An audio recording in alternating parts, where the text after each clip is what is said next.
Next topic है जी banking of the roads. When a car takes a turn centripetal force is needed to keep it in its curve track. जब हम turn लेते हैं गाड़ी का तो सेंट्रीपिटल फोर्स जो वो रिक्वायर होती है उसको कर्व ट्रैक में, यानी कि जिस तरफ को हम टर्न ले रहे हैं उस तरफ को उसको सेंट्रीपिटल फोर्स जो है उसकी ज़रूरत होती है ताकि वो उसको उसी डायरेक्शन में रखे। The friction between A tyre and the road provides the necessary centripetal force.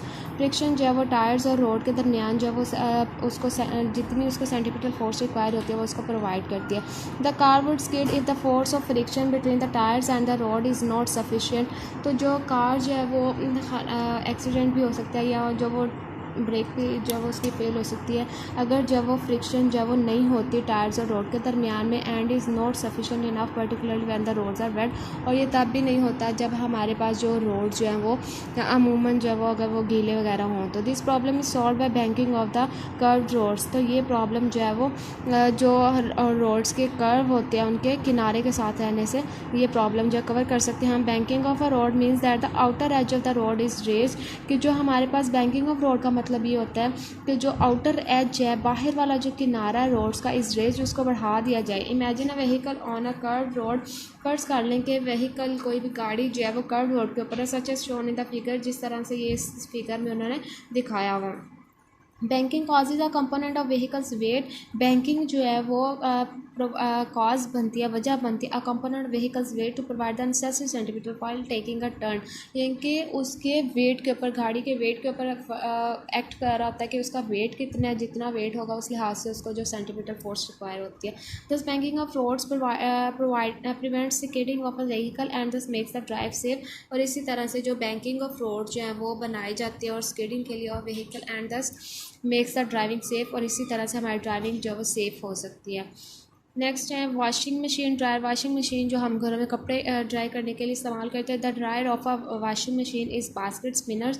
जो इसका ड्रायर होता है वो हमारे पास इसकी ये बास्केट होती है जो कि इसको स्पिन कर रही होती है, इसको ड्राई कर रही होती है। They have a perforated ball having large number of fine holes in the cylindrical rotor as shown in the figure. ये हमारे पास एक सिलेंडर होता है और सिलेंडर के ऊपर काफ़ी ज़्यादा छोटे छोटे से होल्स सुराख होते हैं जिनकी मदद से वो जो है मूव करके और उसको ड्राई करता है।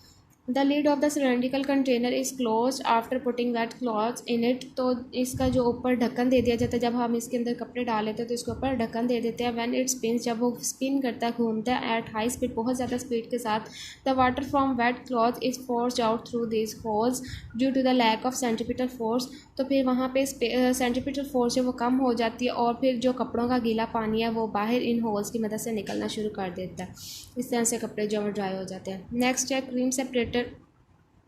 Most modern plants use a separator to control the fat contents of various products. यानी कि किसी भी चीज़ को सेपरेट करने के लिए बहुत सी मशीन्स वगैरह, बहुत से प्लांट्स जो है वो बने हुए हैं।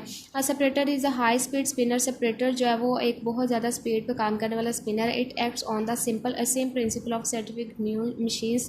जैसे कि साइंटिफिक मशीन्स काम करती हैं उसी तरह से ये सेम तरीके से काम करता है। The bowl spins at very high speed. इसका जो बाउल होता है वो बहुत ज़्यादा तेज़ स्पीड के साथ मूव कर रहा होता है, causing the heavy contents of milk to move outward in the bowl, ताकि इसके अंदर जो इसका थिक कंटेंट होता है वो इसके ऊपर आ जाए। जब ये मूव करती है मशीन तो इसका थिक कंटेंट उसके ऊपर आ जाता है, यानी कि क्रीम जो है वो इसके ऊपर आ जाती है। In the bowl pushing the lighter contents inward towards the spinning axis. और इसका जो लाइटर पार्ट होता है यानी कि दूध वगैरह या जो भी वो इसके नीचे रह जाता है और बाकी जो इसका थिक पार्ट होता है वो इसके ऊपर आ जाता है। क्रीम और butter fat is lighter than other components in the milk. तो दूध के अंदर जो क्रीम और बटर, चिकनाई वगैरह या मक्खन वगैरह जो भी होता है वो इसका लाइटर पार्ट होता है मिल्क के अंदर। Therefore skimming milk which is denser than the cream is collected at the outer wall of the bowl. तो इसी तरह से जो क्रीम वगैरह जो हमने जब इसको शेक किया तो इसकी जो क्रीम वगैरह इसके ऊपर आ जाते थे। Lighter part cream pushes towards the centre from where it is collected through a pipe. और फिर ये इसके इस पाइप की मदद से हमने इसको कलेक्ट किया था और फिर ये इसके इर्द गिर्द इसके सेंटर के गिर्द जो इकट्ठे हो जाते हैं। इस तरह से हम इसको सेपरेट कर लेते हैं।